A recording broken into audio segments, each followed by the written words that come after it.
Olá, galerinha. Boa tarde, bom dia, boa noite. Não sei a que momento, exatamente o momento que você está me vendo, mas eu estou apresentando para vocês aqui a aula 4, tá?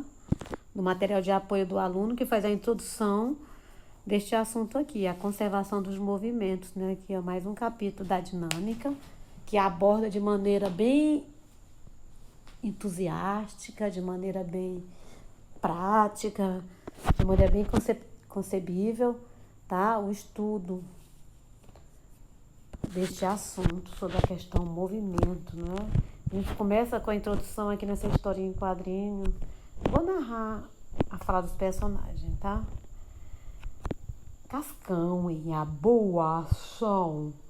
Blá, blá, blá, blá, blá, blá, blá, blá.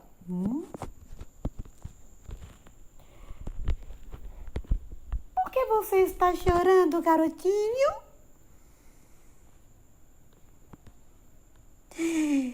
O Tonhão me obrigou a jogar bafo e eu perdi. Que covardão. Calma aí, vou recuperar suas figurinhas. Ok. Você vai jogar? Sim, vamos jogar. Mas eu não quero.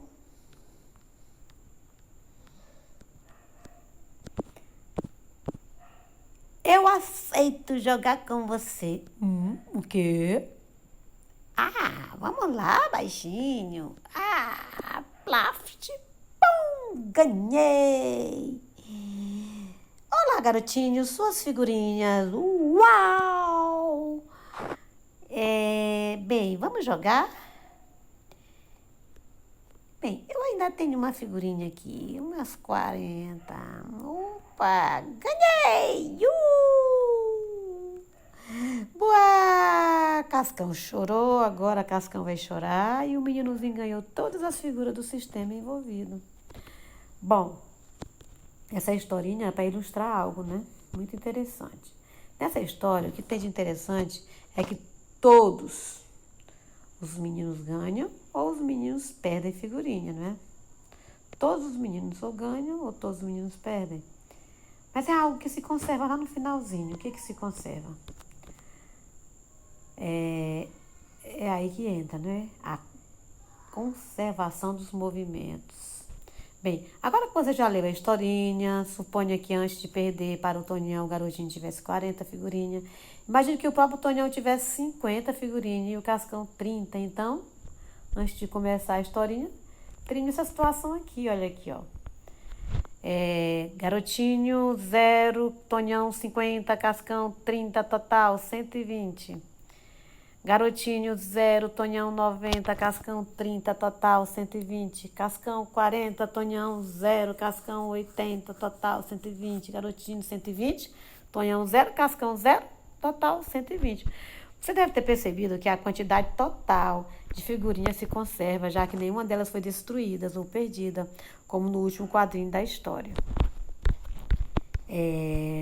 Mas se uma pessoa tivesse participado, quem sabe a Mônica ou Cebolinha, teríamos de levá-la em conta também para a conservação e verificação, né?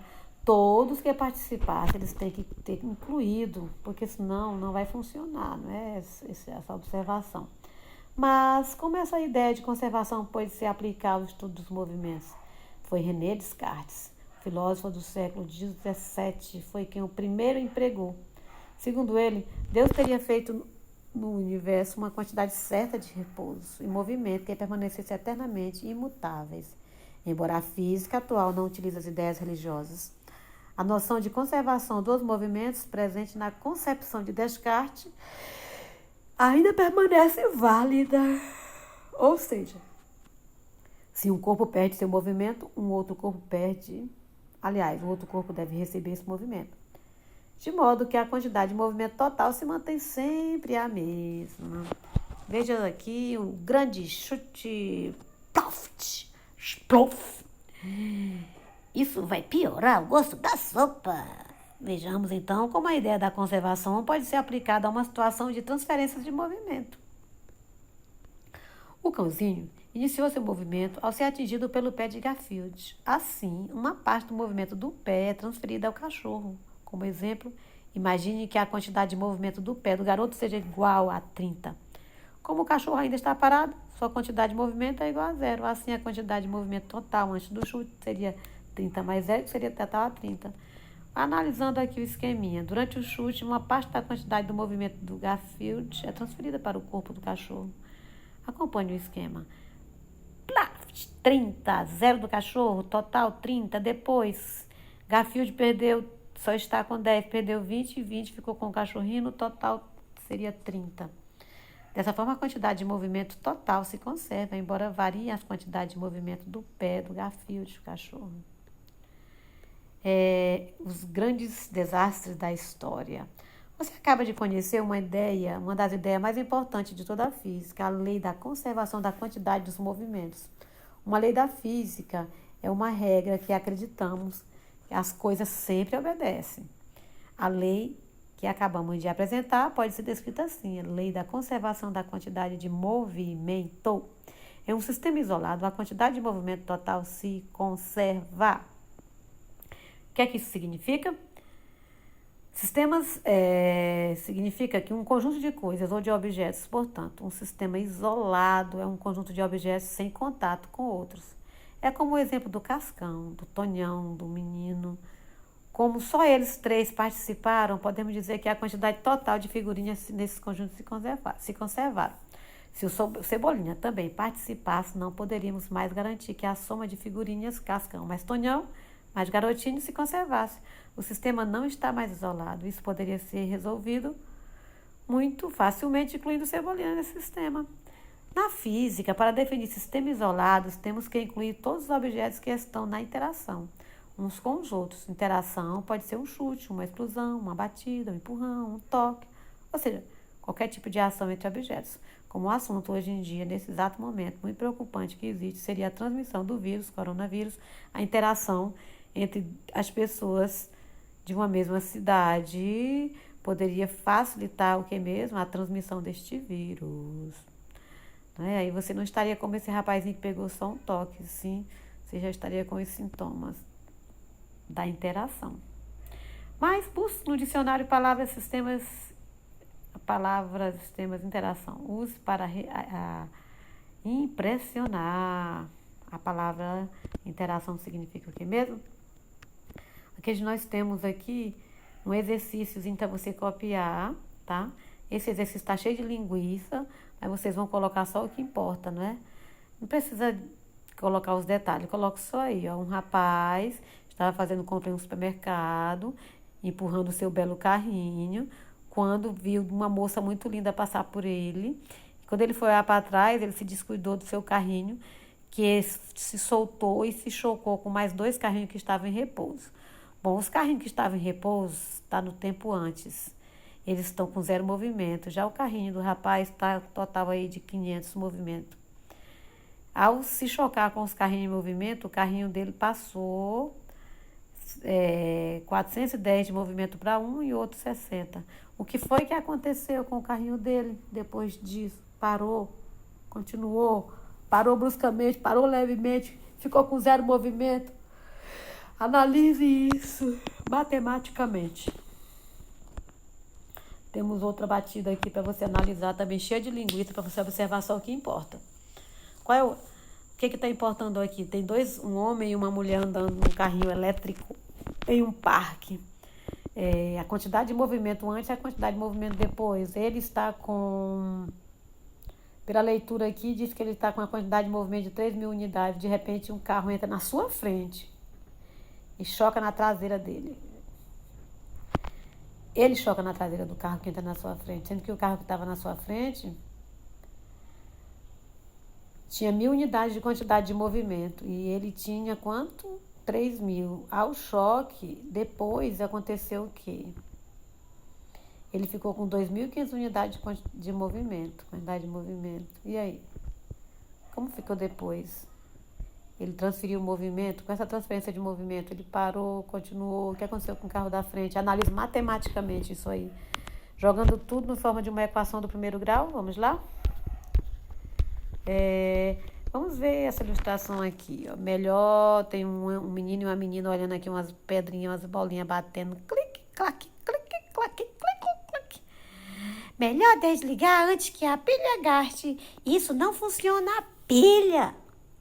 Oh, claro, eu sabia. Clique, clac, clique, clac. Aposto que nem sabe que princípio está sendo demonstrado. A teoria das bolas de Einstein, a lei da gravidade esférica de Newton, bolinéticas de L. Juan Hubbard. Não, desiste.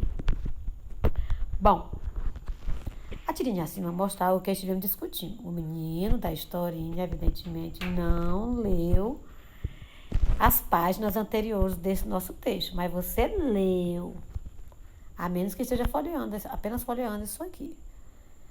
Só para ler essa tirinha. De qualquer forma, temos duas tarefas para você. Tente explicar o funcionamento do brinquedo pelo princípio científico que acabamos de apresentar.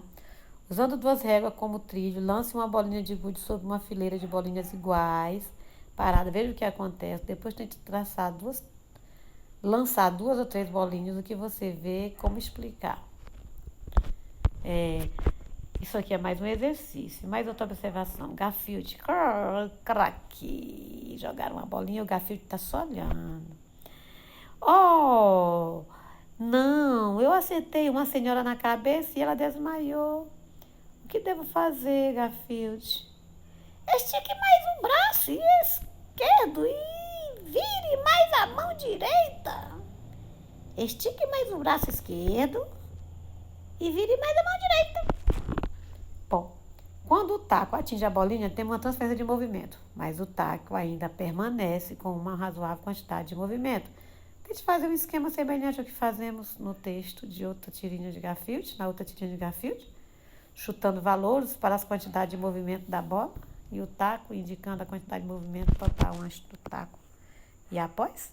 Vocês podem não ter imaginado, mas isso aqui é um exercício pré-posto para vocês, tá? Aí nós temos aqui para você um desafio, as leis da física. Quando falamos em leis, parece que sempre lembramos das leis jurídicas, como as leis de trânsito, legislação trabalhistas. Mas as leis formuladas pela ciência, mais conhecida como leis da natureza, são algo bem diferente. Nas figuras abaixo temos duas regras ou leis ilustradas. Qual dessas leis é o jurídico? Tudo que sobe e desce, não pise na grama.